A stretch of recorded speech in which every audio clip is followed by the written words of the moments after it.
আগামীকাল থেকে শুরু হতে চলেছে উচ্চ মাধ্যমিক ফোর্থ সেমিস্টারের ছাত্রছাত্রীদের ফাইনাল পরীক্ষা। কম বেশি ছাত্রছাত্রীদের মধ্যে উত্তেজনা কাজ করবে, এটা স্বাভাবিক, কারণ তৃতীয় সেমিস্টারের মতো এখানে কিন্তু মাল্টিপল চয়েসের প্রশ্ন তোমাদের থাকছে না। তোমাদের ডিটেলসে প্রশ্নের উত্তর কিন্তু লিখতে হচ্ছে, সেক্ষেত্রে তোমাদের বেশ কিছু প্রশ্নের উত্তর তৈরি করতে হয়েছে। এবার সবচেয়ে বড় সমস্যা হচ্ছে তোমাদের মাথার ভিতরে মনে হচ্ছে যে ভুলে যাচ্ছি, টেনশন হচ্ছে, লিখতে পারবো কিনা, এটা মনে পড়ছে না।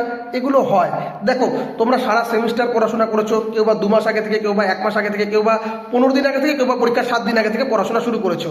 এবং যারা যারা ঠিকঠাক করে পড়াশোনা করেছো তারা সমস্ত অধ্যায়গুলো ভালো করে পড়েছো, মডেল কোশ্চিন পেপার সলভ করেছো, টেস্ট পেপার সলভ করেছো, কোশ্চিন ব্যাংক সলভ করেছো। তো মাথার ভিতরে একটু চাপ থাকবে, অনেকগুলো বিষয় পড়তে হচ্ছে, তো এবার মাথার ভিতরে একটু চাপ পড়বে। তো এগুলাকে বেশি পাত্তা দিও না, কারণ পরীক্ষার হলে যখন তোমরা বসবে তখন দেখবে ঠিকই তোমরা উত্তর করে আসতে পারছো। আর যারা সারা বছর ধরে ফাঁকিবাজি করেছো তাদেরকে নতুন করে কিছু বলার নেই। হাতে এখন যেটুকু সময় আছে সেটুকু সময়কে কাজে লাগিয়ে যা যা পারছো দেখে যাও। টেনশন করো না, কালকের পরীক্ষার যে প্রশ্নপত্র পাবে ঠান্ডা মাথায় পড়বে, পড়ে নেওয়ার পরে ঠিকঠাক করে নিজের বুদ্ধিমত্তা দিয়ে উত্তরগুলো পড়ে আসবে।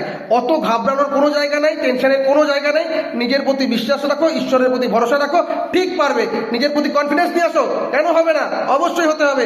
সঞ্জিত স্টাডি সেন্টারের পক্ষ থেকে প্রত্যেক ছাত্রছাত্রীকে জানাই আন্তরিক প্রীতি, শুভেচ্ছা, ভালোবাসা, অভিনন্দন এবং অনেক অনেক অনেক শুভকামনা। তোমরা খুব ভালো থাকো এবং খুব ভালোভাবে প্রস্তুতি নাও। Best of luck.